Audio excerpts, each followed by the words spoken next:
नमस्कार दोस्तों, मेरे चैनल में आप सभी का स्वागत है। आइए सुनते हैं पूरी कहानी कोशिश फिल्म की। यह फिल्म आई थी 1972 में गुलजार जी द्वारा निर्देशित।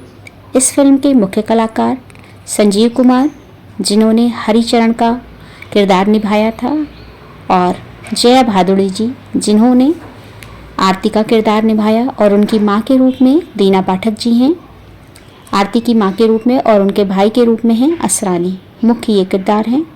आइए सुनते हैं इस फिल्म की कहानी। फिल्म की कहानी शुरू होती है असरानी से, जो कि पत्ते खेल रहा है अपने दोस्तों के साथ, और खेलने के बाद जब वो हार जाता है तो घर आता है पैसों के लिए। वहाँ पर उसकी बहन यानी कि जया भादुड़ी सो रही होती हैं। माँ घर पर नहीं होती हैं तो वो अपनी बहन के पैसे को चुराने की कोशिश करता है, उसकी गुल्लक को तोड़ देता है। लेकिन जब वो पैसों को उठाने लगता है, उसी समय उसकी माँ यानी कि दीना पाठक जी आ जाती हैं और उसे इस काम के लिए डांटती हैं और रोकती हैं। इस पर वो घर से बाहर चला जाता है। थोड़ी देर बाद माँ जया भादुड़ी से यानी कि आरती उनका नाम है, आरती से कहती हैं कि तुम बाज़ार से कुछ सामान ले आओ। कहती है लाओ माँ, मैं ले आती हूँ। आरती बोल और सुन नहीं सकती है। माँ उसको सभी सामानों को दिखाती हैं कि नमक लाना है, हल्दी लाना है, सभी सामान को दिखाती हैं और उससे अच्छी तरह से उसकी बातों को समझती भी हैं। वो सामान लाने के लिए एक थैला लेती है और सामान और सब्जी का माँ उसको कहती हैं और पैसे देती हैं कि तुम लेकर आना बाज़ार से। तो वो बाज़ार में जाती है राशन वाले के यहाँ, और वहाँ से सारा सामान बताकर उन्हें पैसे देकर सामान खरीदती है। यहाँ पर उसकी मुलाकात होती है संजीव कुमार जी से, जिनका नाम इस फिल्म में हरिचरण है, हरिचरण माथुर। वो भी सामान लेने आए हुए रहते हैं। उनके पास अपनी एक साइकिल है, तो वो भी इशारों से सारा एक्शन के द्वारा दुकानदार को समझाते हैं और सामान लेते हैं। सामान लेने के बाद ये अपनी साइकिल से चले जाते हैं और जया भादुड़ी वहाँ से अपना सामान लेकर निकलती हैं, झोला लेकर सब्ज़ी वगैरह लेती हैं। तभी गली में दो लड़के उन्हें परेशान करते हैं और उनसे बचने के लिए जब वो भागती हैं अपना थैला लेकर, तो संजीव कुमार जी की साइकिल से टकरा जाती हैं। वो उन्हें उठाते हैं और उनका सामान वापस से थैले में भर देते हैं और उनसे बात करते हैं। तो वो उन्हें पता चलता है कि वो बोल और सुन नहीं सकती हैं। वो भी इशारों में ही उनसे पूछते हैं कि घर कहाँ है, तो वो बताती हैं कि इधर है। तो वो उनको घर तक छोड़ने जाते हैं। घर जाकर हरिचरण को बताते, हरिचरण बाहर खड़े रहते हैं, तो वो उन्हें घर आने के लिए कहती हैं। जब वो मना करते हैं इशारों से, तब तक में उनकी माँ दीना पाठक बाहर आ जाती हैं। जया भादुड़ी अपनी माँ को इशारों में बताती हैं कि इन्होंने उनकी सहायता की है। दो लोग उन्हें परेशान कर रहे थे, जो कि संजीव कुमार से डर करके भाग गए। तो माँ उनका स्वागत करती हैं, घर में बिठाती हैं, उनसे बात करने की कोशिश करती हैं। बेटा तुम्हारा बहुत धन्यवाद, और तुमने बहुत मदद की मेरी बेटी की। लेकिन संजीव कुमार कोई रिस्पांस नहीं देते हैं, तो माँ समझ नहीं पाती हैं। फिर पूछती हैं बेटा तुम्हारा नाम क्या है। फिर भी वो कोई रिस्पांस नहीं देते हैं, केवल उन्हें देखते रहते हैं। तब वो समझ पाती हैं। फिर पूछती हैं बेटा क्या तुम बोल नहीं सकते हो। तब वो ऐसे पूछ के इशारों से उनसे पूछती हैं कि क्या तुम बोल नहीं सकते हो। तब वो बताते हैं कि मैं बोल और सुन दोनों नहीं सकता हूँ। माँ की आंखों में आंसू भर जाते हैं। तब तक मैं आरती उधर से चाय बना के पलटती हैं और देखती हैं, तो माँ उन्हें समझाती हैं कि ये भी बोल और सुन नहीं सकते हैं। दोनों की आंखों में आंसू आ जाते हैं। इस फिल्म की सबसे बड़ी बात यह है कि आंखों से ही सभी भाव कह देते हैं। संजीव कुमार जी की आंखें भी बिल्कुल बोलती हैं, और इसी तरह जया भादुड़ी जी भी आंखों से ही सारे उनकी बातें हो जाती हैं। माँ उनको बहुत ही अच्छी तरह से समझती हैं। फिर वो यहाँ से जाते हैं और दोबारा लौटते हैं, इनके घर पर आते हैं एक फॉर्म लेकर। संजीव कुमार माँ से बात करते हैं। बात करने का तरीका उनका ये है, वो पेपर को दिखाते हैं, एक्शन में बताते हैं कि ये स्कूल का फॉर्म है और आप अपनी बेटी को यहाँ पर भर्ती कर दीजिए, जिससे वो पढ़ना सीख पाएगी और जो साइन लैंग्वेज है वो सीख जाएगी। तो वो देखती हैं फॉर्म को, तो उनसे पूछती हैं, पहले पूछती हैं बेटा तुम्हारा नाम क्या है। तब वो अपने एक्शन से उनको पहले पेपर पर लिख कर दिखाना चाहते हैं। तो फिर वो वहाँ पर हरी मिर्च रखी होती है, वो हरी मिर्च एक उठाते हैं, माँ को दिखाते हैं। तो माँ समझती हैं कि हरी तुम्हारा नाम हरी मिर्च है। तो वो सर हिलाते हैं और कहते हैं नहीं। फिर हरी मिर्च को उठाकर उनके पैरों पर रख देते हैं, तो कहती हैं हरिचरण। तब वो मुस्कुराते हैं, क्योंकि वो उस स्कूल से पढ़ चुके हैं। उन्हें बताते हैं कि हमने भी इस स्कूल में पढ़ाई की है और उसी स्कूल का फॉर्म उन्हें देते हैं। तो माँ पूछती हैं यहाँ पर फ़ीस कितनी लगेगी। इस पर हरिचरण एक्शन से अपने इशारे से बताते हैं कि यहाँ पर कोई फ़ीस नहीं लगती है, और एक व्यक्ति की तस्वीर दिखाते हैं बुज़ुर्ग आदमी की, तो कहते हैं ये मतलब सबको पढ़ा रहे हैं, यही चलाते हैं इस स्कूल को। माँ समझती हैं कि अच्छा सरकार चलाती हैं, तो आखिर में ये होता है कि माँ राज़ी हो जाती हैं कि वो उसे स्कूल में पढ़ने भेजेंगी। दूसरे दिन आरती स्कूल जाने के लिए तैयार हो जाती है माँ के साथ। माँ उसको लेकर जाती है वहाँ पर टीचर से बात करने। तो वहाँ पर मैडम होती हैं, वो कहती हैं कि हाँ आप सीख सकती हैं, आपको जो भाषा है वो हम साइन लैंग्वेज में भी सिखाएंगे, और दूसरों से आप कैसे बात करते हैं आप वैसे भी बात कर पाएंगे, ये सभी चीज़ें यहाँ पर सिखाई जाएंगी। तो माँ बहुत खुश होती है और आरती भी बहुत उत्साहित होती है इस चीज़ को सीखने के लिए। माँ और बेटी दोनों घर आती हैं, और अगले दिन स्कूल जाने के लिए जब आरती रेडी होती है, तैयार होती है, तो वो माँ को काम करते हुए देखती है तो बहुत ही दुखी हो जाती है और अपनी पुस्तक कॉपी रख देती है। माँ कहती है क्या हुआ? कहती है मैं मतलब तुम्हारी मदद करूँगी माँ, इशारों में बताती है। माँ कहती है नहीं बेटा, तू पढ़ेगी तो अच्छा होगा, तुझे स्कूल जाने में डर लग रहा है तो बता मैं चलूँ? तो कहती है नहीं नहीं मैं चली जाऊँगी, और चली जाती है। रास्ते में उसको एक बुज़ुर्ग व्यक्ति मिलते हैं जो कि ओम शिवपुरी जी हैं, जिन्होंने इस फिल्म में नारायण का किरदार निभाया है, जो कि एक अंधे व्यक्ति हैं। वो सड़क के किनारे खड़े होते हैं, जिनको सड़क पार करनी है लेकिन कोई भी उन्हें पार नहीं करवा रहा है, ना ही वो खुद कर पा रहे हैं। तो आरती उन्हें देखती है और उनका हाथ पकड़ के उन्हें सड़क पार करवाती है। पार करवाने के बाद वो पूछते हैं अरे बेटी तुम्हारा हाथ मैंने छुआ, तुम छोटी बेटी हो, बताओ बेटी तुम्हारा नाम क्या है? लेकिन वो कुछ समझ ही नहीं पाती है और उन्हें वहीं पर छोड़कर चली जाती है उनको सड़क पार करवा के, क्योंकि वो उनकी बात सुन ही नहीं पाती है, ना ही कुछ अपनी बात से कह पाती है। और परेशानी ये रहती है कि नारायण काका देख नहीं सकते हैं। इसके बाद वो स्कूल जाती है, वहाँ पर टीचर उसे साइन लैंग्वेज भी सिखाती हैं और मुंह से बोल करके अक्षरों का ज्ञान करवाते हैं। वो मुंह से बोलती है और सामने एक लड़का जो है ब्लैक बोर्ड पर उन अक्षरों को लिखता है। इस तरह जो है धीरे धीरे वो सीखना और लिखना और पढ़ना यहाँ पर सीखती है, और साइन लैंग्वेज में उंगलियों की भाषा सीखती है कि उंगलियों में AEIOU वाले वर्ड्स होते हैं, और भी सिंबल सीखती है, अल्फ़ाबेट्स को सीखती है। बाहर जब वो निकलती है स्कूल से तो वहाँ पर संजीव कुमार यानी कि हरी उनका इंतज़ार करते होते हैं अपनी साइकिल के साथ, और उनसे बात करते हैं। इस तरह वो रोज़ ही उनका इंतज़ार करते हैं, उन्हें स्कूल से लेने के लिए आते हैं। दोनों बाहर समुद्र के किनारे टहलने जाते, वहीं पर बाहर टहलते हैं। साइकिल से जब छोड़ने के लिए आते रहते हैं तो वहाँ पर इनकी मुलाकात वापस नारायण काका से होती है। तो जया भादुड़ी उन्हें इशारों में बताते हैं कि ये बाबा वो हैं जिन्हें मैंने सड़क पार कराई थी।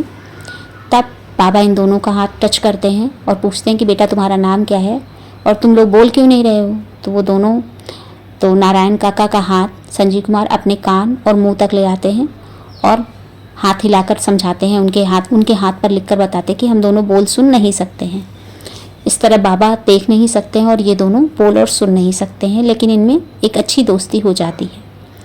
अब ये घर जब आते हैं तो धीरे धीरे इनमें अच्छी दोस्ती हो जाती है। आरती और हरी में माँ इनकी शादी जो है फिक्स कर देती हैं। ये इनको प्रपोज़ करते हैं शादी के लिए। तो पहले तो आरती मना करती है कि मैं बोल और सुन नहीं सकती हूँ, तो आपके साथ शादी नहीं कर सकती हूँ, लेकिन बाद में जो है वो भी हामी भर देती हैं और घर पर इनकी माँ इनकी शादी जो है इन दोनों की कर देती हैं।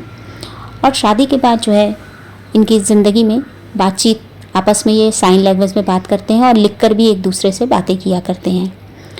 इनकी शादी में थोड़ी अच्छी आपस में एक दूसरे से बातचीत करते करते अच्छा वक्त आता है। और इनका भाई जो है, जो कि पत्ते खेलता है, वो अपने दुर्व्यसन जिसको कह सकते हैं आप, उन कामों को करता रहता है, अच्छे काम नहीं करता है और चोरी भी कर लेता है, घर में भी करता था। इन दोनों के यहाँ एक संतान का खुशियों का आगमन होता है और एक बेटे का जन्म होता है। तो संजीव कुमार घर जाते हैं और माँ को लेकर आते हैं, उनकी माँ को मतलब आरती की माँ को लेने जाते हैं। माँ कहती है कैसे चलूँगी मैं?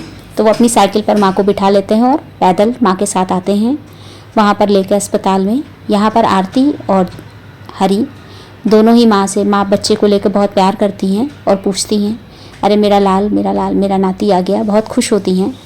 ये दोनों बहुत ही परेशान रहते हैं कि क्या बच्चा जो है उनका वो बोल और सुन सकता है या नहीं।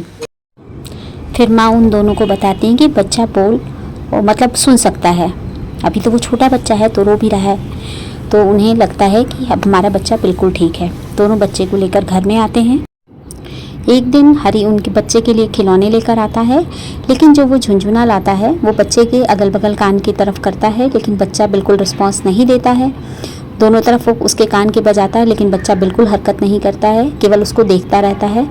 तो ये बहुत परेशान हो जाता है। आरती को बताता है कि हमारा बच्चा सुन नहीं पा रहा है, क्या वो हमारे जैसा है। दोनों बहुत परेशान हो जाते हैं। फिर वो जल्दी से जाके हरी डॉक्टर को बुला कर लाता है और उन्हें बताता है कि मेरे बच्चे को कोई परेशानी हो गई है। डॉक्टर फटाफट से घर आते हैं इनके, और बच्चे के पास आकर वो चुटकी बजाते हैं दोनों कान की तरफ। तो जिधर वो चुटकी बजाते हैं उधर की तरफ बच्चा करवट लेता है।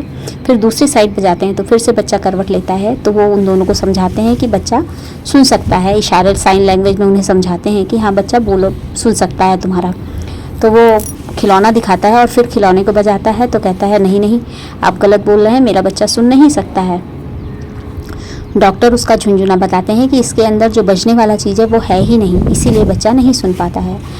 तो अब ये उस खिलौने को खोलकर उसमें एक कॉइन डालता है, मतलब सिक्का डालता है, और फिर से बच्चे के कान के इधर उधर बजाता है। तो बच्चा उस तरफ को करवट लेता है। तो इन्हें यकीन होता है कि हाँ हमारा बच्चा सुन सकता है। तब दोनों को थोड़ी तसल्ली होती है, और इस तरह वो बच्चे के साथ पालने में दोनों खुशी खुशी रहने लगते हैं अपने। लेकिन एक दिन क्या होता है, इसका भाई जो होता है आरती का, वो घर पर आता है। उस दिन बहुत बारिश होती रहती है, रात का समय होता है। वो इनके घर पर चोरी के इरादे से आता है और घर से आरती के गहने जो है चुरा लेता है, और साथ में हरी की साइकिल भी लेकर निकलने के लिए तैयारी करता है। लेकिन बच्चा खूब तेज़ रोने लगता है, तो ये बच्चे को उठाकर ज़मीन पर रख देता है उनके, और जो है दरवाजे को खुला ही छोड़कर चला जाता है। उसके जाने के बाद जो है बच्चा जो है धीरे रोते रोते अपने खिलौने के पीछे पीछे जो है वो घर के बाहर निकल जाता है, और बारिश में भीगकर, और बारिश में जो है उस बच्चे की ठंड से मृत्यु हो जाती है। और ये दोनों चूँकि बोल और सुन नहीं पाते हैं, तो बच्चे के रोने की आवाज़ इन दोनों को बिल्कुल भी नहीं सुनाई देती है। और ये बहुत ही दर्दनाक सीन है फिल्म का, आंखों से आंसू गिरने लगते हैं। उन दोनों का दुख देखकर बहुत ही दोनों दुखी रहते हैं और बहुत परेशान होते हैं। इस तरह से कई दिनों तक दोनों ऐसे ही दुख में रहते हैं। जब ये अपने काम पर जाता है, क्योंकि ये अखबार बेचता था साइकिल से, तो जब इसके पास साइकिल नहीं होती है तो जहाँ से वो अखबार लेता था वो व्यक्ति जो है इन्हें मना कर देता है, कहता है तुम्हें नहीं मिलेगा क्योंकि तुम्हारे पास साइकिल नहीं है, तो तुम पैदल कहाँ तक अखबार बेचोगे, तुम्हारे अखबार वापस आ जाते हैं, तो मैं तुम्हें नहीं दूंगा अखबार। वो बहुत उससे रिक्वेस्ट करता है, बहुत मिन्नत करता है कि मुझे जो है काम दे दीजिए, लेकिन वो मना कर देता है। तो ये जो है बूट पॉलिश का काम शुरू कर देता है, और बूट पॉलिश मतलब लोगों के जूतों की पॉलिश करता है और उसमें काम करने लगता है।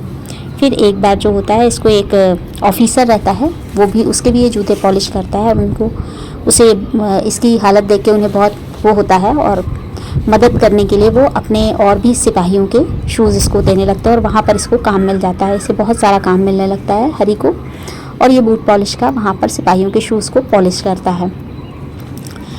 फिर इसको प्रेस में काम मिल जाता है, और इधर जो है आरती फिर से एक बार खुशखबरी देती है इसको कि अपनी इसकी टीचर से मुलाकात होती है आरती और हरी की बाज़ार में। तो टीचर पूछती है क्या कोई खुशखबरी है तुम दोनों के पास, तो आरती हाँ में हाँ जवाब देती है। और जब घर आती है तो वो उससे नाराज़ होता है कि तुमने मुझे नहीं बताया लेकिन मैडम जी को बता दिया। तो आखिर में दोनों फिर खुश होते हैं, और इनकी दूसरी संतान होती है। ये अब दिखाते हैं कि जो छोटा बेबी इनका हुआ है, दूसरा भी इनका बेटा है। तो ये फिर चेक करते हैं कि हाँ ये सुन और बोल सकता है कि नहीं। अब इनके पास घर में नारायण काका भी इन्हीं के साथ रहने लगते हैं। अब ये लोग करते क्या हैं, नारायण काका जो है बच्चा जब सोता है तो ये दोनों उसे बीच में अपने सुलाते हैं, और साथ ही साथ संजीव कुमार अपने पैर में रस्सी बांधा रहता है, और रस्सी का जो दूसरा सिरा होता है वो नारायण काका दूसरे कमरे में उनके पास रहता है, ताकि बच्चा जब भी रोएगा तो नारायण काका जो है रस्सी हिलाकर उसे बता देंगे कि हाँ बच्चा रो रहा है, तो तुम लोग जो है उसको उठा लो। तो इस तरह एक दिन होता है कि रात में बच्चा तेज़ी से रोने लगता है, तो नारायण काका को सुनाई देता है, क्योंकि वो देख नहीं सकते थे तो वो आ नहीं सकते हैं, लेकिन वो जो है रस्सी को तेज़ी से हिलाते हैं। तो संजीव कुमार के पैर से चूँकि वो रस्सी बंधी रहती है तो पैर ऊपर नीचे होता है, वो जल्दी से उठ जाता है और अपनी पत्नी को जगाता है, मतलब आरती को जगाता है। तो दोनों उस बच्चे को खिलाते हैं गोद में लेके। मूवी में एक गाना भी है कि सो जा बाबा सो जा रे मेरे लाडले सो जा रे, ये नारायण काका ही गाते हैं बच्चे को गोद में लेके। और दोनों बहुत बच्चे को मतलब बाबा, नारायण बाबा और उसके माता पिता दोनों तीनों लोग मिलकर उस बच्चे को पालते हैं और धीरे धीरे बड़ा होने लगता है। और इधर इसे प्रेस में काम मिल जाता है, हरि को यानी संजीव कुमार को, और ये प्रेस में काम करने लगता है। वहाँ पर इसके काम को देख के बहुत खुश होते हैं। एक दिन ये मालिक के कमरे में जाता है, बार बार घंटी बजाता है, लेकिन वो कहते हैं कम इन। चूँकि ये सुन नहीं सकता है तो ना तो इसके वो कम इन भी कहते हैं और घंटी भी बजाते हैं कि हाँ भाई अंदर आ जाओ। तो ये बार बार घंटी बजाता है, तो आखिर में ये अपनी घंटी दूसरी वाली बजाते हैं मालिक। तो दूसरा इनका चपरासी दौड़ कर आता है, तो कहता है हरी के लिए वो दरवाज़ा खोलता है और उसे बुलाता है, अंदर चले जाओ मालिक बुला रहे हैं। तो वो अंदर जाके उनको एक चिट्ठी देता है, कहता है अरे मैं इतनी देर से कह रहा हूँ तुम्हें अंदर आ जाओ, तुम्हें सुनाई नहीं देता है। तब इनका जो चपरासी होता है वो बताता है कि साहब ये बोल और सुन नहीं सकता है। कहता है अच्छा, ये हमारे यहाँ कब से काम कर रहा है? कई साल हो गए सर। कहता है अच्छा। तो वो अपनी चिट्ठी देता है कि मुझे जो है मेरा बेटा जो है, छोटा बेटा है, मुझे उसके स्कूल जाना है, छुट्टी चाहिए। तो वो दे देते हैं उसको छुट्टी। कहता है लेकिन वो मेरा बेटा जो है बोल सुन सकता है। क्या हाँ, तुम्हें कभी भी कोई मदद चाहिए तो मैं तुम्हारी ज़रूर करूँगा। मालिक इनके बहुत अच्छे होते हैं। तो ये अपनी पत्नी और नारायण काका और वो खुद हरी तीनों लोग जो है बच्चे के स्कूल जाते हैं। वहाँ फंक्शन होता है, बहुत ही अच्छा बच्चा उनका बीच में परफॉर्म करता है और गाना गाता है, वतन से हमसे है वतन, वतन से हैं हम। एक बहुत ही अच्छा, मतलब कुल मिला के 2 गाने हैं, दोनों ही बहुत अच्छे गाने हैं। तो यहाँ पर बच्चे को परफॉर्म करते देख दोनों बहुत खुश होते हैं, लेकिन ये कुछ गाना उसका सुन नहीं पाते हैं।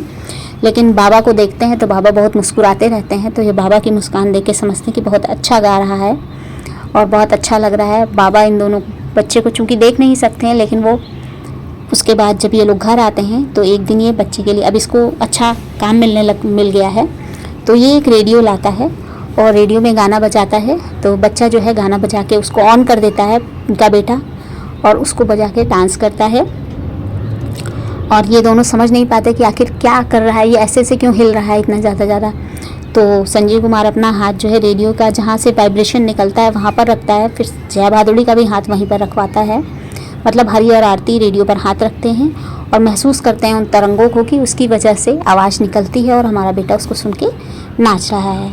तो ये बिना शब्दों की मूवी इतनी मतलब आपको भाव विभोर कर देगी कि आप इसको छोड़ नहीं सकते पूरी देखे बिना, और बहुत ही अच्छी मूवी है। तो धीरे धीरे जो है इनकी ज़िंदगी इस तरह से चलने लगती है और इसके सर जो है, मतलब इसके जो मालिक हैं हरी के, वो इसका प्रमोशन करते हैं और इसे अपनी डिवीज़न का हेड बना देते हैं। तो अब इसके पास एक घर भी हो गया और समय को, कालचक्र को बीतता हुआ दिखाते हैं। अब इनका बेटा जो है वो बड़ा हो गया है। और इधर बीच में दिखाते हैं कि असरानी एक दिन पत्ते खेलता रहता है और इसको पुलिस पकड़ने के लिए दौड़ाती है, तो ये कूदता है कहीं ऊंचाई से, जिससे कि इसके पैरों में चोट लग जाती है। फिर ये दोनों उससे मिलने जाते हैं हॉस्पिटल में, हरी और आरती, लेकिन वो कुछ बताता नहीं है कि मैंने क्या किया है, लेकिन उसे अब ग्लानि होती है अपने कर दिए हुए कामों पे। फिर आगे कहानी में दिखाते हैं कि इसका प्रमोशन हो गया और समय काफ़ी बीत चुका है, अब इनका बेटा भी बड़ा हो रहा है। एक दिन ये दोनों आपस में बात करते रहते हैं, आरती और हरी। तो आरती इसे चाय देती है, ये न्यूज़पेपर पढ़ कर दिखाता है, उसमें एक बूढ़ी महिला की तस्वीर रहती है, तो उसे दिखाता है कि कुछ दिन बाद तुम ऐसी ही हो जाओगी। तो वो मुस्कुराती है और उसे दवा देती है और चाय के मतलब पानी और दवा देती है। तो वो कहता है खराब दवा नहीं खाऊंगा, कड़वी है, मतलब इशारे में बताता है। तो वो भी इशारा करती है कि खांसते रहते हो इसलिए तुम दवा खा लो। तो मतलब ये सभी एक्शन वाले कैसे वो एक दूसरे से अपनी भावनाओं को एक्सप्रेस करते हैं, ये देखकर आप बिल्कुल बहुत ही अच्छी मूवी कह सकते हैं गुलजार साहब ने बनाई है। और संजीव कुमार जी और जया भादुड़ी जी का जो अभिनय है वो आपको बिल्कुल भावविभोर कर देगा। बहुत ही अच्छा अभिनय उन दोनों लोगों ने किया है। अब कुछ समय बाद दिखाते तस्वीर पर हार चढ़ा हुआ है, इसका मतलब आरती की मृत्यु हो चुकी है और समय भी काफ़ी बीत गया है। संजीव कुमार को बूढ़ा मतलब बुजुर्ग रूप में दिखाते हैं हरी को। हरी जो है अपनी पत्नी को याद कर रहा है और उसकी जो है चिट्ठियाँ जो लिख कर के बातें किया करते थे, तो उसने उन सारी चिट्स को एक बॉक्स में रखा हुआ है। उन्हीं चिट्स को वो पढ़ते रहते हैं और उनकी आंखों से आंसू गिरते हैं। फिर एक दिन इनके ऑफिस में जो इनके मालिक हैं वो इन्हें एक लेटर देते हैं कि कल शाम को तुम हमारे घर पर चाय के लिए आना। तो कहते हैं ठीक है। बड़े वो चाहते हैं कि हमें मतलब मालिक ने चाय पर बुलाया है, घर आते हैं। इधर घर पर इनका बेटा अपने दोस्त से बात करता रहता है। बेटा बड़ा हो चुका है पढ़ लिख कर, उसका नाम अमित है। तो वो उसको बताते हैं कि अपने दोस्त को बताता है कि मेरे माता पिता बोल और सुन नहीं सकते हैं और मेरा पालन 3 लोगों ने किया है और नारायण काका जो कि देख नहीं सकते हैं। मतलब एक जने देख नहीं सकते हैं और 2 लोग बोल और सुन नहीं सकते हैं, मगर उनके बीच की बॉन्डिंग यानी उनकी दोस्ती इतनी अच्छी है कि सभी लोगों ने जो है मिलकर मुझे पाला और पोसा है, तो मैं उनकी भाषा अच्छे से समझ पाता हूँ। तो तब तक में संजीव कुमार जी आते हैं और उससे कहते हैं कि जो है मेरे मालिक ने हमें चाय पर बुलाया है कल शाम को 6 बजे, तो तुम मेरे साथ चलोगे? तो वो कहता है मैं, पापा आपको बुलाया है, आप जाइए बाबा। तो वो कहते हैं मैं तो बोल सुन नहीं सकता हूँ, वो बोर हो जाएंगे मुझसे, तो तुम्हें चलना पड़ेगा। तो वो हामी भर देता है कि ठीक है मैं चलूँगा आपके साथ। अब ये भी उनके साथ जाता है पापा के साथ वहाँ पर उनके मालिक के घर में। तो मालिक वहाँ पर मुलाकात होती है इनसे। वहाँ पर वो मालिक अपनी पत्नी से मिलवाते हैं और अपनी बेटी को बुलाते हैं। उनकी बेटी भी बोल और सुन नहीं सकती, उसका नाम पद्मा है। तो वो डायरेक्ट उसके बेटे से बात करते हैं, वो अपने बेटे से मिलवाता है संजीव कुमार कि ये मेरा बेटा अमित है। तो अमित अपना परिचय देता है। तो वो उससे डायरेक्ट पूछते हैं कि क्या तुम्हारे पिताजी मेरी बेटी को अपने घर की बहू बनाएंगे, मतलब तुम उससे शादी करोगे? तो संजीव कुमार को वो बता देते हैं कि मेरी बेटी लेकिन बोल और तुम्हारी तरह बोल और सुन नहीं सकती है।